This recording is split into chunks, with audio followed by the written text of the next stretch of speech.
Indian അതിർത്തിക്ക് തൊട്ടപ്പുറത്ത് യുദ്ധസമാനമായിട്ടുള്ള സാഹചര്യം. മ്യാൻമറിൽ വിമതരും സൈന്യവും തമ്മിലുള്ള പോരാട്ടം കടുത്ത വ്യോമാക്രമണങ്ങളിലേക്ക് വഴിമാറുമ്പോൾ രാജ്യസുരക്ഷ മുൻനിർത്തി അതിർത്തികളിൽ അതീവ ജാഗ്രതാ നിർദ്ദേശം. മ്യാൻമറിലെ രാഖൈൻ സംസ്ഥാനത്ത് സൈനിക ഭരണകൂടവും വിമത സംഘടനയായിട്ടുള്ള അരാക്കൻ ആർമിയും തമ്മിലുള്ള രക്തരൂക്ഷിതമായിട്ടുള്ള പോരാട്ടം ഇപ്പോൾ അതിന്റെ കൊടുമുടിയിലാണ്.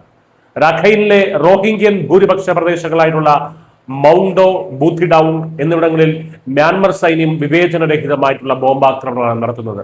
കഴിഞ്ഞ ബുധൻ, വ്യാഴം ദിവസങ്ങളിൽ ബംഗ്ലാദേശ് അതിർത്തിയോട് ചേർന്നുള്ള പ്രദേശങ്ങളിൽ മ്യാൻമർ യുദ്ധവിമാനങ്ങൾ 18 മുതൽ 27 വരെ അതിശക്തമായിട്ടുള്ള ബോംബുകളാണ് വർഷിച്ചത്.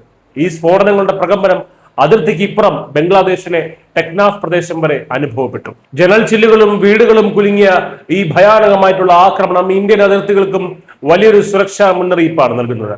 സാധാരണക്കാരായിട്ടുള്ള ജനങ്ങൾ ഇരുപക്ഷത്തു നിന്നുമുള്ള അക്രമങ്ങളിൽ കുടുങ്ങിയിരിക്കുകയാണ്. ഇവിടെ ഒരു വശത്ത് സൈന്യത്തിന്റെ കനത്ത വ്യോമാക്രമണമാണെങ്കിൽ മറുവശത്ത് അരാക്കൻ റോഹിംഗ്യ സാൽവേഷൻ ആർമിയും അരാക്കൻ ആർമിയും തമ്മിലുള്ള ആഭ്യന്തര യുദ്ധവും രൂക്ഷമാണ്. അടുത്തിടെ തങ്ങളുടെ സൈനികരെ കൊലപ്പെടുത്തിയതിന് പ്രതികാരമായിട്ട് വിമതരെ സഹായിക്കുന്നു എന്നാരോപിച്ച് പ്രദേശത്തെ റോഹിംഗ്യകൾക്ക് മേൽ അരാക്കൻ ആർമിയും കടുത്ത സമ്മർദ്ദമാണ് ചെലുത്തുന്നത്.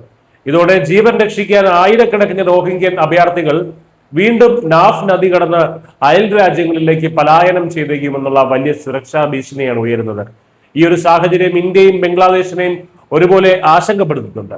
2017 കലാപത്തെ തുടർന്ന് എത്തിയ 10 ലക്ഷത്തിലധികം റോഹിംഗ്യകളുടെ സാമൂഹികവും സാമ്പത്തികവുമായിട്ടുള്ള ഭാരം ബംഗ്ലാദേശ് ഇപ്പോഴും പേറുന്നുണ്ട്. വീണ്ടും ഒരു പലായനം ഉണ്ടായാൽ അത് തങ്ങളുടെ സമ്പദ് വ്യവസ്ഥയെ തകർക്കുമെന്ന് വ്യക്തമാക്കിയ ധാക്ക ഭരണകൂടം അതിർത്തികൾ പൂർണ്ണമായും അടച്ചുപൂട്ടിയിരിക്കുകയാണ്. നുഴഞ്ഞുകയറ്റം തടയാൻ പെട്രോളിംഗ് ശക്തമാക്കിയതായി border guard Bangladesh commander colonel Mohiuddin Ahmed വ്യക്തമാക്കി.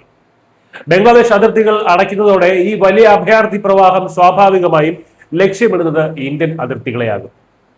അനധികൃത നുഴഞ്ഞുകയറ്റം രാജ്യത്തിന്റെ ജനസംഖ്യാ ഘടനയെയും ആഭ്യന്തര സുരക്ഷയും സാരമായി ബാധിക്കുമെന്നതിനാൽ ഈ പ്രതിസന്ധിയെ നേരിടാൻ ഇന്ത്യൻ സുരക്ഷാ സേനയും അതിർത്തികളിൽ ഇരുമ്പ് മറ തീർത്ത് സർവസജ്ജമായി നിലയുറപ്പിച്ചിരിക്കുകയാണ്.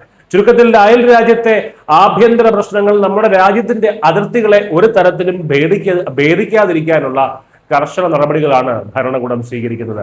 ആഭ്യന്തര കലാപങ്ങളുടെ പേരിൽ അനധികൃത നുഴഞ്ഞുകയറ്റക്കാരെ രാജ്യത്തേക്ക് കടക്കാൻ അനുവദിക്കില്ലെന്ന വ്യക്തമായിട്ടുള്ള സന്ദേശമാണ് അതിർത്തികളിലെ ഈ കനത്ത ജാഗ്രത നൽകുന്നത്.